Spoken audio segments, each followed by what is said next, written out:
Kita tidak tahu apa yang akan terjadi, tapi satu hal yang pasti, Tuhan beserta kita selalu. Amin.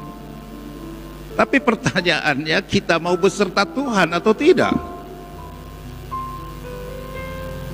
Kita mau menemui Tuhan atau tidak? Kalau itu kita tidak miliki, maka Tuhan beserta kita itu hanya tinggal sebagai sebuah sabda janji Tuhan. Tuhan tidak akan pernah memaksakan kita.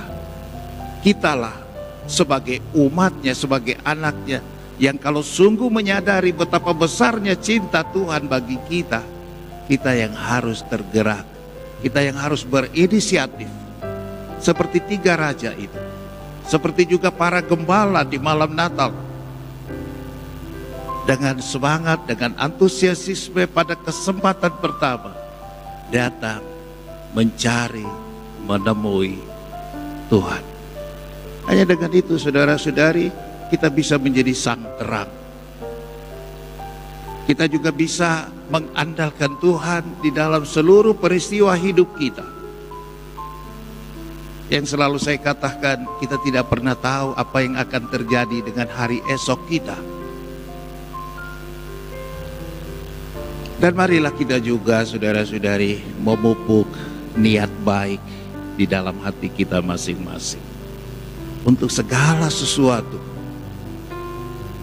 untuk keluarga kita, untuk teman kita,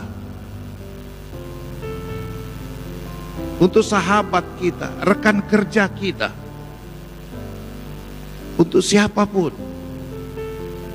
Jangan pernah menyimpan niatan yang tidak baik. Niatan yang tidak baik itu berarti menjadikan diri kita sebagai Herodes yang selalu mau menyingkirkan orang lain. Herodes yang tidak siap kalau orang lain bisa lebih besar. Herodes itu merasa terancam ketika Yesus yang lahir disebut dia adalah sang raja, raja damai. Herodes gelisah dan terancam, tidak masuk akal. Karena dia pada usia yang dewasa, dia powerful, dia raja, tapi kecil nyalinya. Dia menjadi cemas dan gelisah hanya karena bayi kecil ini adalah sang raja. Begitulah juga kerap kali kita. Kita mungkin besar, tapi kerap kali nyali kita juga kecil.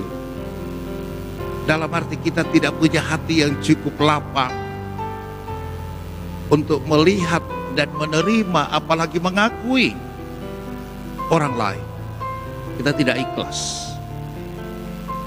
Dan karena itu mudah sekali kita menyimpan sesuatu yang tidak baik di dalam hati kita. Dan ketidakbaikan itu membawa kita untuk berpikir apa yang bisa saya perbuat, mulai merancang hal yang tidak baik bagi orang lain. Tuhan tidak berkenan akan niatan yang tidak baik. Maka orang yang menyimpan niatan yang tidak baik akan hidup di dalam kecemasan dan kekhawatiran, bahkan pada sikap frustrasi, karena dia tidak bisa melampiaskan apa yang dia inginkan. Dan ketika dia lampiaskan itu, yang terjadi itu adalah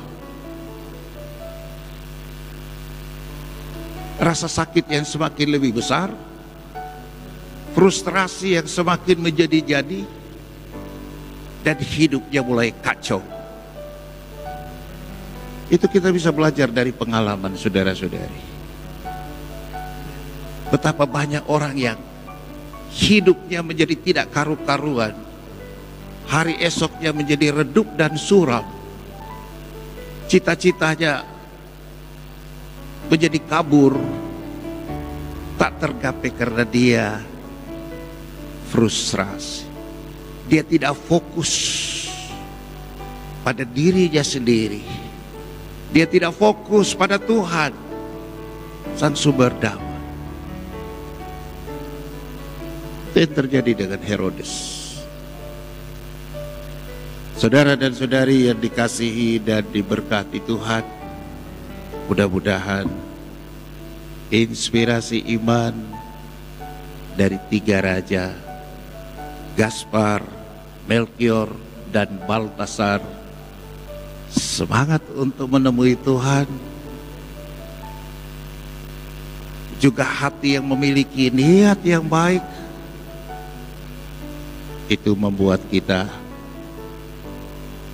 akan menjalani siara hidup kita di tahun baru 2022 ini sebagai orang yang semakin diberkati oleh Tuhan karena berkenan di hadapan Dia. Tuhan memberkati kita. Amin.